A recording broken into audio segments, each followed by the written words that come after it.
ICC বুঝিয়েছিল English সমীকরণ আর বাংলাদেশ বুঝেছিল বাংলা সমীকরণ। বাংলা সমীকরণ নিয়ে আফগানিস্তানের বিপক্ষে খেলতে নেমে উচিত শিক্ষা পেয়ে গেল বাংলাদেশ আর দাপুটে জয় তুলে নিয়ে সেমিফাইনালে জায়গা করে নিল আফগানিস্তান। দর্শক, টি-20 বিশ্বকাপে সেমিফাইনালে ওঠার লড়াইয়ে আফগানিস্তানের বিপক্ষে সুপার 8 নিজেদের শেষ ম্যাচে মাঠে নেমেছিল বাংলাদেশ। আর ম্যাচে টসে জিতে আফগানিস্তান আগে ব্যাটিং এর সিদ্ধান্ত নেয়, যেখানে আফগানরা ব্যাট করতে এসে বাংলাদেশি বোলারদের সামনে কুপোকাত হয়েছিল। তবে তাদের স্বল্প লক্ষ্যটাই যে বাংলাদেশ টপকাতে পারবে না এটা তাদের বিশ্বাস ছিল।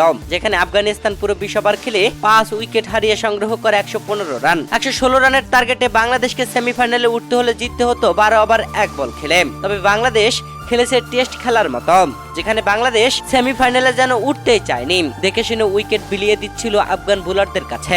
বাংলাদেশ একের পর এক উইকেট হারিয়ে শেষ পর্যন্ত 17 ওভার 4 বল খেলে অল আউট হয়ে যায় 105 রানে। 7 রানে ম্যাচ হেরে যায় বাংলাদেশ। আর বাংলাদেশকে এমন ভাবে হারিয়ে সেমিফাইনালে জায়গা করে নিল আফগানিস্তান। বাংলাদেশের সাথে কাঁদলো অস্ট্রেলিয়াও, কেননা বাংলাদেশে জিতলে অস্ট্রেলিয়া সেমিফাইনালে উঠত।